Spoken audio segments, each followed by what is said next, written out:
নমস্কার সবাইকে, আবারও স্বাগতম আমাদের বেঙ্গল রাইডার ট্রাভেল ভিডিও ব্লগে। হ্যাঁ, এখন যারা সাবস্ক্রাইবার এবং যারা দেখছেন সবাই আমাদের পরিবারের সদস্য। আপনাদের সবাইকে অনেক অনেক ধন্যবাদ আমার এই যাত্রার সঙ্গী হওয়ার জন্য। আগের পর্বে আমরা একসঙ্গে ঘুরে এসেছি পবিত্র বৈদ্যনাথ ধাম, যেখানে আমরা দেখেছি মন্দিরের অপূর্ব সৌন্দর্য আর পূজার আনুষ্ঠানিকতা। আর হ্যাঁ, মনে আছে তো ত্রিকুট পর্বতের সেই মনোরম দৃশ্য, সেই অসাধারণ অভিজ্ঞতার কথা মনে করে আজও রোমাঞ্চ হয়। তাই আজকের এই নতুন অ্যাডভেঞ্চারে চলুন আরও কিছু অবিস্মরণীয় মুহূর্ত একসঙ্গে তৈরি করি। আজ আমরা ঘুরতে যাচ্ছি ঝাড়খণ্ডের একটি আধ্যাত্মিক ও প্রাকৃতিক সৌন্দর্যে ভরপুর শহর দেওঘর। এই শহর শুধুমাত্র ভগবান শিবের একটি জ্যোতির্লিঙ্গের আবাসস্থলই নয়, এখানে রয়েছে ইতিহাস, সংস্কৃতি আর প্রকৃতির অপূর্ব মিশেল। আজকের এই পর্বে আমরা ঘুরে দেখব তপবনের শান্ত প্রাকৃতিক সৌন্দর্য, নলক্ষা মন্দিরের মনোমুগ্ধকর স্থাপত্য, অনুকূল ঠাকুরের আশ্রমের আধ্যাত্মিক শান্তি আর সবশেষে বৈদ্যনাথ ধামের মন্ত্রমুগ্ধ সন্ধ্যা আরতি। তাই আর দেরি না করে চলুন শুরু করি এই অসাধারণ যাত্রা। ধন্যবাদ আপনাদের যারা আমার এই ট্রাভেল যাত্রার সঙ্গী হয়েছেন। চলুন দেওঘরের মায়ায় হারিয়ে যাই। এই তিনটে শৃঙ্গর আমাদের তিন দেবতার নামে উৎসর্গ করা, ব্রহ্মা, বিষ্ণু ও মহেশ্বর। এই তিনজনের নামে হচ্ছে এই ত্রিকুট পাহাড়। মা দুর্গা ধাবাতে এখানে নাকি প্যারা খুব ভালো, আমাদের টোটোওয়ালা দাদা বললেন এখানে প্যারা খুব ভালো, তাই সেই প্যারা দেখতে এসছে। দেখা যাক কীরকম প্যারা। সেদিন সামান্য কিছু প্যারা টেস্ট করে আর বাক্সবন্দি করে চললাম তপবনের দিকে। এই সময় সাধারণত দেওঘরে প্রচণ্ড গরম হয়, কিন্তু ভগবানের আশীর্বাদে জানি না কেন সেই সময় কিন্তু বৃষ্টিপাত হওয়াতে আবহাওয়া কিন্তু খুব মনোরম ছিল। ত্রিকুট পর্বত থেকে তপবন যাওয়ার পথে দৃশ্যমানতা কিন্তু আমাদের মন ছুঁয়ে গেছিল। রাস্তায় যেতে যেতে এরকম সোলার প্যানেল দেওয়া গ্রাউন্ড কিন্তু আমাদের অনেক চোখে পড়েছিল। সেই দেখেই মনে হয়েছিল এখানে হয়তো সোলার সিস্টেমে বৈদ্যুতিক ব্যবস্থা চালু রয়েছে। তপবন শুধু একটি প্রাকৃতিক স্থানই নয়, এটি একটি আধ্যাত্মিক কেন্দ্র বটে। এই জায়গাটির নাম এসছে সাধু সন্তদের তপস্যা বা ধ্যান থেকে। কথিত আছে যে এখানে অনেক ঋষিমুনি তপস্যা করেছেন। এখানকার শান্ত পরিবেশ আর পাহাড়ের চূড়া থেকে দেওঘর শহরের দৃশ্য সত্যি মনোমুগ্ধকর। এখানে কয়েকটি গুহাও রয়েছে, যেগুলোর সঙ্গে অনেক পুরাণের গল্পও জড়িত রয়েছে। তপবনের এই প্রাকৃতিক সৌন্দর্য আর শান্তি আপনাকে এক অন্য জগতে নিয়ে যাবে। যারা প্রকৃতি আর আধ্যাত্মিকতার মিশেল খুঁজছেন তাদের জন্য তপবন একটি আদর্শ জায়গা। আপনারা কি কখনো এমন কোনো জায়গায় গেছেন যেখানে প্রকৃতি আর আধ্যাত্মিকতা একসঙ্গে মিলে যায়? যদি গিয়ে থাকেন তাহলে কমেন্টে অবশ্যই জানাবেন।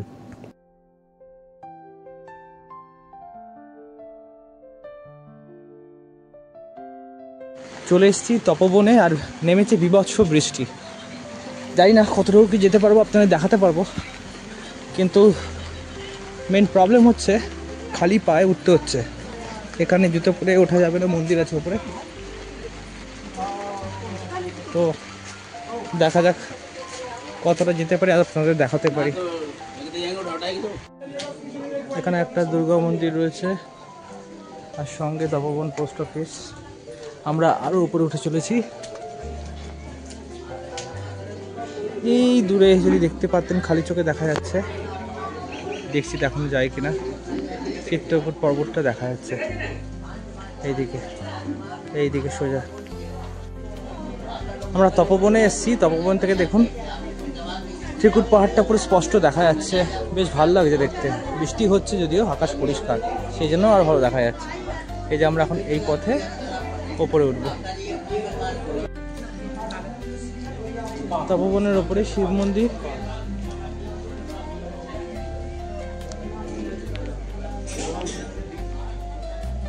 লোকজন আসছে, পুজো দিচ্ছে। এই আমরা এই পথে ওপরে এখন যাব।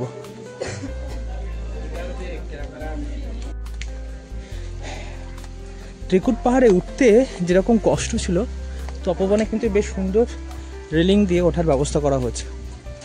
এখানে উঠতে খুব একটা কষ্ট হচ্ছে না, মানে অ্যাটলিস্ট সিঁড়ি করা আছে। এই রাস্তায় কিছু দূর ওঠার পরই খুব বাজে ঘটনার সম্মুখীন হলাম আমি আমার ওয়াইফ। আচ্ছা, বলছে মা সাবরী গুহা। চলুন দেখা যাক কি আছে ভেতরে, পুরোটাই আনকাট করি। না সেরকম কিছু না। এই পথে কিছুটা ওঠার পরেই দুটি পেল্লাই সাইজের হনুমান রাস্তা জুড়ে বসছিল। ভয় ডরহীনভাবে এগিয়ে যাওয়াতে একটি আমার পা ও অন্যটি আমার ওয়াইফের কোমর ধরে ঝুলে পড়ল। আসলে ঘটনা হলো, ওখানে কিছু লোকজন ওই ছোলা বাদামের পাতা টাইপের কিছু একটা বিক্রি করছিল, যেগুলো আমাদের গায়ের ওপর তুলে বলছিল, বাবু ইয়ে দে দো, ইয়ে খানে সে এ লোক ছোড় দেগা। কিন্তু আমার কোথাও গিয়ে মনে হয়েছিল ব্যবসাটা এইভাবে না করলেই পারত। আমার ইচ্ছা হবে কোনো বন্য প্রাণীকে আমি খাওয়াবো না খাওয়াবো সেটা আমার নিজস্ব ব্যাপার, কিন্তু ভয় দেখিয়ে লোকের গায়ের ওপরে এইভাবে হনুমান তুলে দেওয়াটা আমার একদমই পছন্দ নয়। আপনারা গেলে প্রথম থেকেই এদেরকে দূরে থাকতে বলবেন, কারণ এরা না থাকলে কিন্তু এই হনুমানগুলোও থাকবে না। এই পথে কিছুটা উঠতেই আমরা তপবনের সবচেয়ে উঁচু জায়গাটায় পৌঁছালাম, যেখান থেকে এই 360 ভিউ কিন্তু খুব এনজয় করছিলাম। এখানে আবহাওয়া খুব মনোরম হওয়াতে আমরা এখানে অনেকক্ষণ ছিলাম। আর তারপর কিছু গাইড দাদা আমাদের বলছিলেন যে এখানে আর একটা জায়গা আছে যেখানে হনুমানের মন্দির আছে, খুব জাগ্রত, সেখানে যাওয়ার জন্য আমাদের খুব ইনসিস্ট করছিলেন। 50 টাকার বিনিময়ে আমরা রাজি হয়ে গেলাম সেই জায়গায় যাওয়ার জন্য। আমারটা নর্মাল, তোমারটা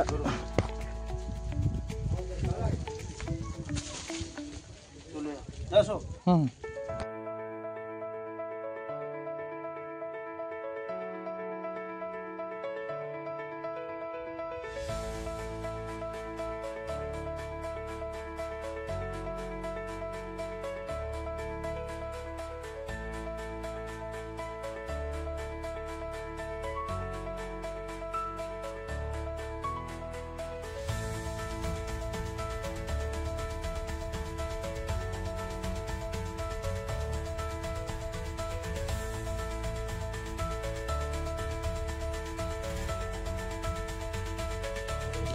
দেখুন আপনাদের জন্য আমি কতটা রিস্ক নিয়েছি, কীভাবে নামছে, পুরো ফ্ল্যাট,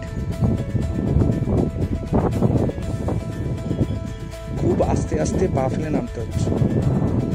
5 কিলো করলেই শেষ।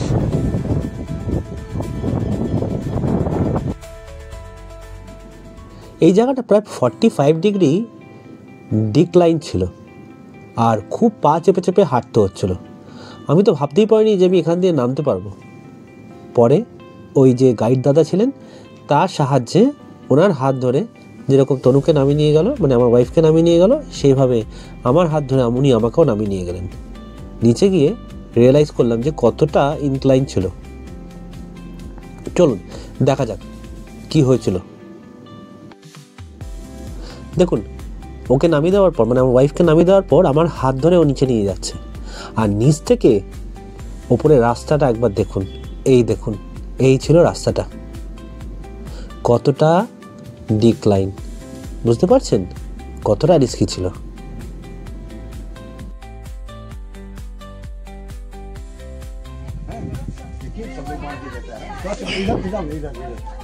ये रास्ता है, ये रास्ता इधर इधर इधर यही मुझे यहाँ देखने आते थे। कहाँ पे बांधना है? यहाँ से चलो, यहाँ से चलो, यहाँ से पलटेग रखना है, संतरा देखो देश विदेश के ये मंदिर इसमें बांधो ना, इसके हाथ जोड़ेगा, बाबा से चिंता करेगा, बाबा को दे दो, हां थोड़ा दे देगा, तिलक लगा देगा, हां इसको ये बोला दे दो, उसको दो। আর এই হলো সেই হনুমান মন্দির। কথিত আছে স্বয়ং হনুমানের আঙুলের চাপে এই পাথরটি নাকি দ্বিখণ্ডিত হয়। ভেতরে হনুমানজির একটি মূর্তিও রয়েছে বলে জনশ্রুতি আছে। আমি কাছে গিয়ে সেইভাবে সেরকম কিছু দেখতে পেলাম না যদিও। भैया साइड निकलिए ना,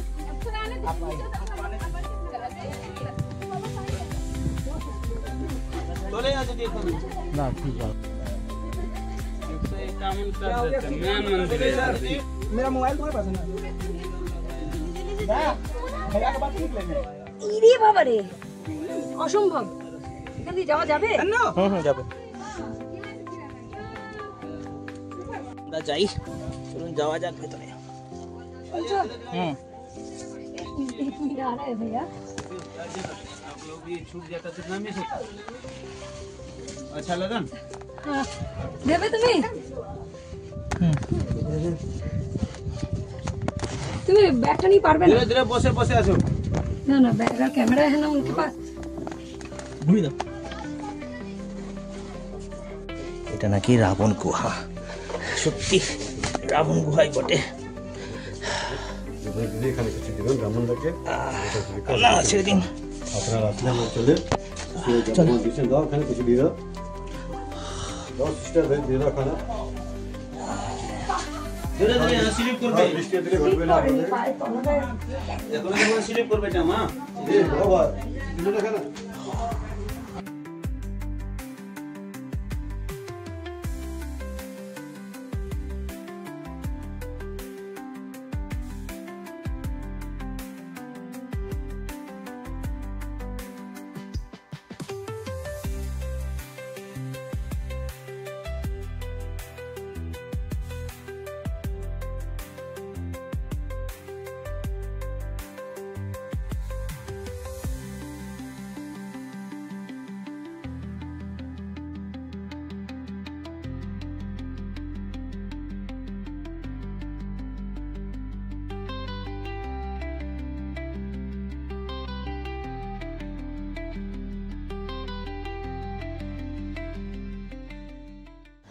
এই রকম অনেক ছোটোখাটো পাথরের খাঁজের ভেতর দিয়ে ঢুকে চড়াই উতরাই পাথরের রাস্তার ওপর দিয়ে পেরিয়ে শেষ পর্যন্ত নিচে নেমে আসলাম।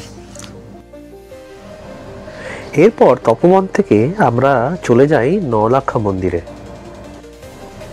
নওলাখা মন্দির দেওঘর শহরে অবস্থিত একটি গুরুত্বপূর্ণ হিন্দু মন্দির, যা প্রধানত রাধাকৃষ্ণ এবং শিব পার্বতীকে উৎসর্গকৃত। এটি দেওঘরের বিখ্যাত বৈদ্যনাথ জ্যোতির্লিঙ্গ মন্দির থেকে প্রায় 1.5 কিলোমিটার দূরে অবস্থিত। এই মন্দিরটি তার স্থাপত্য শৈলী এবং আধ্যাত্মিক গুরুত্বের জন্য পরিচিত। মন্দিরটির নাম নওলাখা এসে নির্মাণ ব্যয় থেকে। বলা হয় এটি নির্মাণে প্রায় 9 লক্ষ টাকা ব্যয় হয়েছিল, যা তৎকালীন সময়ে একটি বিশাল অঙ্ক ছিল। এই মন্দিরটি 1940-এর দশকে নির্মিত হয়েছে বলে জানা যায়। এটি রানী চারুশীলা দেবী এবং তার পুত্রের উদ্যোগে নির্মিত হয়েছিল। মন্দিরটি স্থাপত্য উত্তর ভারতীয় শৈলীর। এটি উঁচু গম্বুজ এবং জটিল কারুকার্য দ্বারা সজ্জিত। মন্দিরের প্রধান গর্ভগৃহে রাধাকৃষ্ণের মূর্তি রয়েছে এবং পাশে শিব পার্বতীর মূর্তিও পূজিত হয়। নওলাখা মন্দির ভক্তদের কাছে একটি গুরুত্বপূর্ণ এবং পবিত্র স্থান হিসেবে পরিচিত। এখানে নিয়মিত পূজা, ভজন এবং ধর্মীয় অনুষ্ঠান হয়। বিশেষ করে জন্মাষ্টমী এবং শিবরাত্রি উৎসবের সময় এখানে ভক্তদের ভিড় বাড়ে। বৈদ্যনাথ মন্দির দর্শনের পর অনেক তীর্থযাত্রী এই মন্দিরে আসেন। নওলাখা মন্দির দেওঘর শহরের কেন্দ্রস্থলে অবস্থিত। এটি বৈদ্যনাথ ধাম রেল স্টেশন থেকে প্রায় 2 কিলোমিটার দূরে অবস্থিত। মন্দির সাধারণত সকাল 6টা থেকে রাত 8টা পর্যন্ত খোলা থাকে। মন্দিরের কোনো প্রবেশ মূল্য লাগে না ঢোকার জন্য। মন্দিরের চারিপাশে থাকার জন্য অনেক ধর্মশালা, গেস্ট হাউস এবং হোটেল রয়েছে। শ্রাবণ মাসে মানে জুলাই আগস্ট মাসে দেওঘরে তীর্থযাত্রীদের ভিড় বাড়ে, তাই এই সময় পরিকল্পনা করে ভ্রমণ করা উচিত। নওলাখা মন্দিরের কাছে অন্যান্য দর্শনীয় স্থান যেমন ত্রিকুট পাহাড়, তপবন এবং নন্দন পাহাড় ঘুরে দেখতেই পারেন। মন্দিরের প্রবেশপথে এই চারুশীলা দেবীর মূর্তি দেখা যায়, যিনি কিনা এই মন্দির প্রতিষ্ঠা করেন।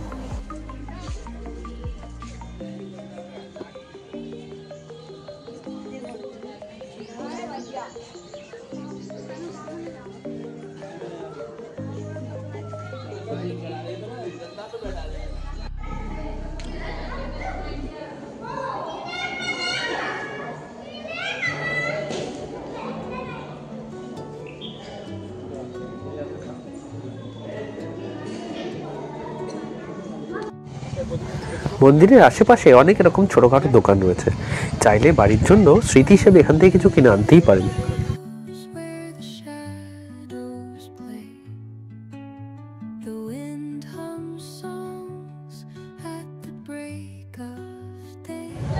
এরপরে আমরা হোটেল ফেরত চলে আসি। মনে হয়েছিল ক্লক টাওয়ারের সামনে থেকে একটু ফুচকা খাই। চলে গেলাম সেখানে ফুচকা খেতে। খেতে কিন্তু মন্দ ছিল না, ভালোই ছিল। এরপর আপনারা যখন দেওঘরে আসবেন তখন এই ক্লক টাওয়ারের সামনে থেকে এই ফুচকা বা চাট আপনারা ট্রাই করতেই পারেন। খেতে কিন্তু বেশ ভালো।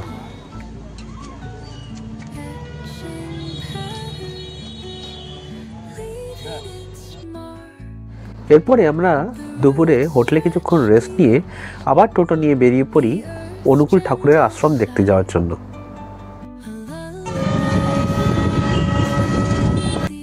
এই সময় এখানে বার পূজা খুব চোখে পড়ছিল।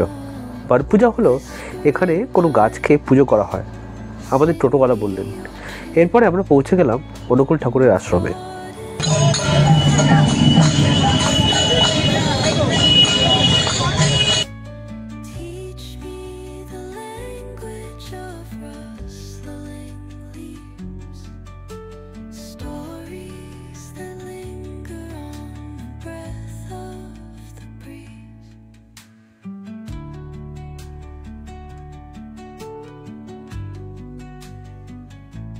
আর এই হলো অনুকূল ঠাকুরের মূল কুঠি। আমরা যখন গেছিলাম তখন প্রার্থনা সভা হচ্ছিল, বেশ ভালোই লাগছিল দেখতে।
অনুকূল ঠাকুরের আশ্রম দর্শন হওয়ার পর আমরা বেরিয়ে আসি সোজা বৈদ্যনাথ ধাম মন্দিরের দিকে, কারণ সন্ধ্যা আরতি দেখাচ্ছিল।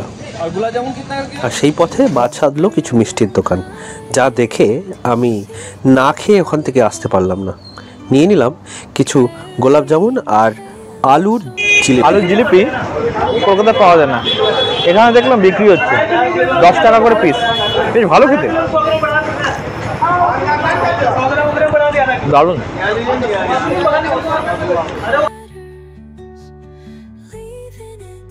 আমি গোলাপ জামুন নিয়ে নিয়েছি, এটাও 10 টাকা করে, দেখি কিরম খেয়ে। গরম লাগলে ভালো হতো, খারাপ না, খুব ভালো। আবার চলে এসেছি মন্দিরে, সন্ধ্যা একটা আরতি হয়, সেটা দেখতে পাবো, সেই জন্য সেই আশায় মন্দিরে আবার আসা। এই যে এখানে রেডি করা হচ্ছে, যেরকম হরিদ্বারে গঙ্গা আরতির সময় আরতি হয়, এখানে সেরকম আরতি হবে। সেই আরতি অপেক্ষায় আবার সন্ধ্যাবেলা এখানে আসা।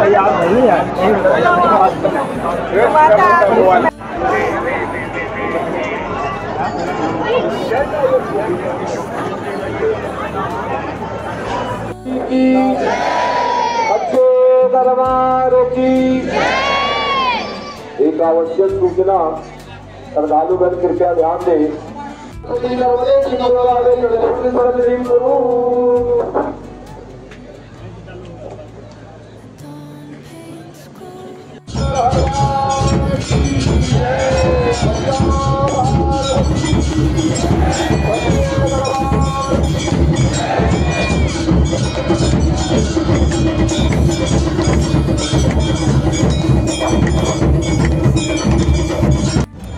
মন্দিরের গায়ে এরকম অসংখ্য পান্ডাদের নাম ও ফোন নাম্বার পাবেন। তাদের মধ্যে যে কোনো একজনকে পছন্দ করে ফোন করে নিলেই আপনার পুজো সুষ্ঠুভাবে সম্পন্ন হবে। এরপরে আমরা ডিনার করতে চলে গেছিলাম ক্লক টাওয়ারের পাশেই এই ভেদা ইন বলে রেস্টুরেন্টটায়।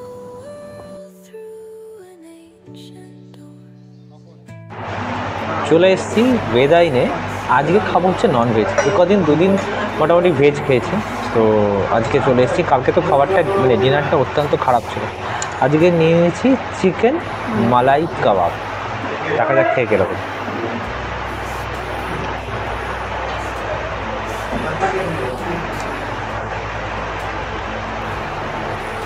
খুব টেন্ডার চিকেন এবং সফট মনে হচ্ছে। কাটার সময় খুব একটা প্রেশার দিতে হবে না, দেখে তো মনে হচ্ছে খুব ভালোই হবে।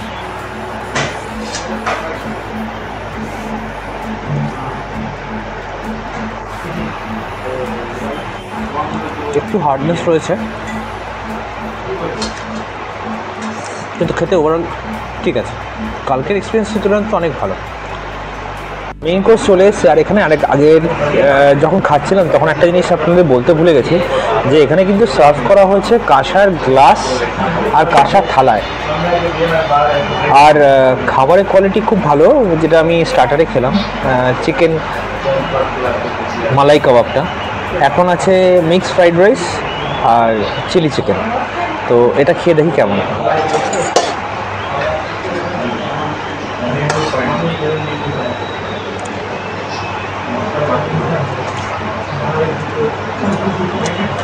রাইসের টেস্ট সত্যি খুব ভালো। মানে কলকাতায় যেরকম রাইসটা আমরা খেয়ে থাকি মিক্সড রাইস, একদম সেরকম। চিলি চিকেনও বেশ ভালো, খুব টেস্টি, খাবার খুব ভালো। 100% রেকমেন্ডেড এখানে আসলে এই রেস্টুরেন্টে ননভেজ খাওয়ার জন্য। এই যে এইমাত্র আমরা যে ডিনার করলাম সেটা হচ্ছে এই রেস্টুরেন্টটার নাম হচ্ছে ভেদা ইন রেস্টুরেন্ট। এই যে সামনে হচ্ছে ক্লক টাওয়ার, এই যে এই দিকটা হচ্ছে ক্লক টাওয়ার। ক্লক টাওয়ার থেকে আপনি টুয়ার্ড স্টেশন রোডের দিকে আসলে এই যে ফার্স্ট ফ্লোরে হচ্ছে রেস্টুরেন্টটা। খাবার খুব ভালো। যদি দেওঘরে আসেন ননভেজ খেতে চান তাহলে এখানে ট্রাই করতে পারেন। সেদিন আমরা এখান থেকে ডিনার করে হোটেলে ফিরে গেছিলাম। আবার ডেইলি লাইফ ট্যুর শেষ। তো এখান থেকে আমরা হোটেল থেকে বেরিয়ে যাচ্ছি। বেরিয়ে এখন ধরবো হচ্ছে বন্দে ভারত এক্সপ্রেস যা সিটি স্টেশন থেকে। তো 10:30 10:34 নাগাদ ট্রেন আমাদের বন্দে ভারত এক্সপ্রেস যা সিটি স্টেশন থেকে। তো ব্রেকফাস্টটা করে নিলাম, কারণ আমাদের বন্দে ভারতের নো ফুড অপশানে সিলেক্ট করা আছে। তো আমরা বন্দে ভারতের কোনো খাবার আমরা নিচ্ছি না, আমরা যতটা পারছি স্টেশনের বাইরে থেকেই নিয়ে নেব। তো ব্রেকফাস্টটা করে নিলাম সেই কালকে যে সকালবেলা যেখানে ব্রেকফাস্ট করেছিলাম সেখানেই, দ্য কোয়ালিটি রেস্টুরেন্ট। ওখানে বেশ ভালো। আজকে ধোসা পেয়ে গেলাম, কালকে ছিল না ধোসাটা, তো ওখানে খেয়ে নিলাম। তো এবার এখান থেকে অটো ধরবো, ধরে সোজা জেসিডি স্টেশন। ক্লক টাওয়ারের সামনে থেকে জেসিডি স্টেশন যেতে অটো ভাড়া নেওয়া হয় 150 টাকা। তো আপনারা খেয়াল রাখবেন, একটু দরদাম করে নেবেন। তো চলুন স্টেশনের সামনে দেখা হচ্ছে। তো এখন হচ্ছে ফেরার পালা। আমরা অটো নিয়ে নিচ্ছি জেসিডি স্টেশন যাওয়ার জন্য, আমাদের যেখানে ব্রেকফাস্ট করলাম কোয়ালিটি রেস্টুরেন্ট থেকে। আর আরেকটা জিনিস ইম্পর্টেন্ট যেটা বলার, সেটা হচ্ছে যে আপনারা সামনে বৈদ্যনাথ ধাম স্টেশন আছে, সেখানে এসে সেখান থেকে ট্রেনে করেও আপনারা জেসিডি স্টেশন যেতে পারেন। তো এই হলো মোটামুটি আপডেট। আমাদের স্টেশনে পৌঁছে আপনাদের বাকি আপডেট দিচ্ছি। ট্রেন কখন আসলো, কীভাবে উঠলাম, কি খাচ্ছি, কি নিচ্ছি, এইসব ব্যাপারে পরে আপডেট দিচ্ছি।